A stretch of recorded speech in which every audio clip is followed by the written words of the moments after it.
Iaô, Kadochikov, com deporte. Para su pelea dia 2 de maio contra Mayweather Jr., Pacquiao viste um short com 6 logos que você ainda não está conhecido. Para o logo na portaria é short e Pacquiao está recebendo $2.2 milhões. Assim, o gerente de negociações de Pacquiao, Eric Pinda, a comentar. E o YMCA a volta a chaga, não está tomando vantagem em playoff semifinal de voleibol damas. Después que o Gazelle se gana el primer partido, YMCA bounce back gana de 2 juega.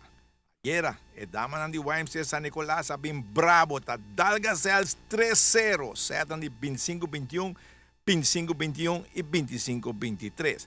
Gazelle se volta lomba contra Muralla e tem que ganhar para forçar juega mais. Quer título a campeão. Porque não nota com ako amor maneira antes. Não nota brinque wega maneira não está brinque antes. Faz um tique desse jeito. Mira, smashen das cars comparar com antes. Sim, e passamento de bala, esse top na mitad é pouco fatal. Esse top tam. Lenta bisa, coordenação riba terreno, não tem maneira, lisa gusto mais com ele. Não, não. Sempre tem Yolanda agora que o voleibol de nós antes é muito mais bonito que agora. Na nota mata curva. Nós não a bala cai. Para pôr veld, saca a bala hinga bem em veldback. Agora que não tem amor mais. Não está entregando muito ligeiro de bala passa, não? Sim. Não está entregando muito ali. Sim, de passa.